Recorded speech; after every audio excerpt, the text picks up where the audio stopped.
What's up, everybody? Welcome to Podcast Now. I'm Alex, and in this video, I want to talk about Friday the 13th, the game, and it being officially over. Now, I saw into the future, and I actually, well, it's not that hard to predict. We'll get into that in a second, but because the game is, officially gone, I wanted to go back. I actually replayed a little bit or, jumped back into the multiplayer. And I did a whole video on my third channel, Podcast Now Back to the Past. If you guys want to watch that, I'll leave it in the description. That's more of like a retrospective, talking about the game, talking about the features, etc.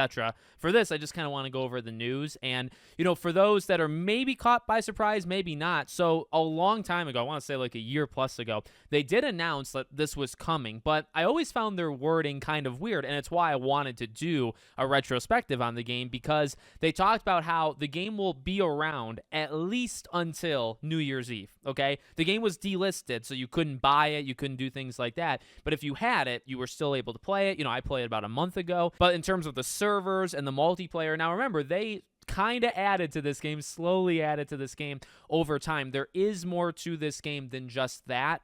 Is like 95% of the game is the multiplayer stuff that's now gone, but there is a few other things. But their wording was always weird. They always talked about it, how maybe it was the rights holders, which it seemed like that is the end of the story. It seems like that's what happened. They would have the final say, whether to kill it last night or whether to let it go a little bit into 2025. They did not do that. So as of last night, the game was officially shut off, and they did actually say it's because of the right. So I almost feel like that's throwing them under the bus, which is fine if they're the cause of it. And I don't know how many people were still playing Friday the 13th, but I know when I played it, it still felt like a pretty vibrant community. It still felt like there was actual people doing it. I know that last night, I think like Slash and Cast and a couple other channels and creators out there, I think a lot of people actually went back in and were in the game as it got shut down, which is always a cool thing to kind of be in it and kind of be that final frontier, that final wave before it's officially gone. So people did celebrate it. People were still there, but the game is officially gone, delisted already a year ago,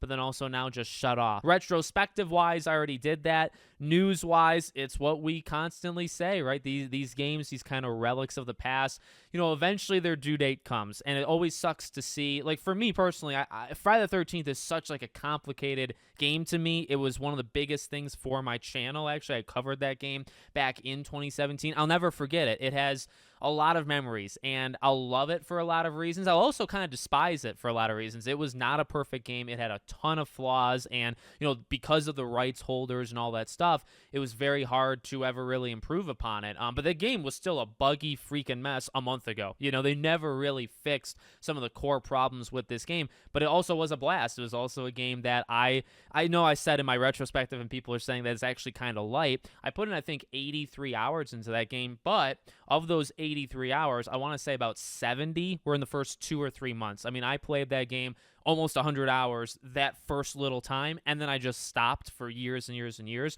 But it was always a game. I would jump back in maybe 2-3 years later, play a match or two, get frustrated, leave, and come back. It's a special game. It's a special, frustrating game. And, another game that from 2017, I mean, it's old. It's not the oldest game I've ever covered, right, that has had a multiplayer component that's been shut down. At least it made it like more than 2 or 3 years. Like Knockout City only made it 2 years, right, things like that. It lasted more than half a decade, but it is very sad to see it go. And for this particular example, sad to see it go because it was out of their hands, right? This is not the studio that made it. None of that. This was simply the rights holders. But I will say, is there hope on the horizon? I have covered this on the channel. It sounds very, very likely that there is a game almost identical to this, like an asymmetrical type thing, coming in Friday the 13th. So could very well be that they're just gonna, not the same studio, but somebody else out there got the rights. They're making, a Killer Clowns, a Predator Hunting Ground, all these games that we've become so familiar with.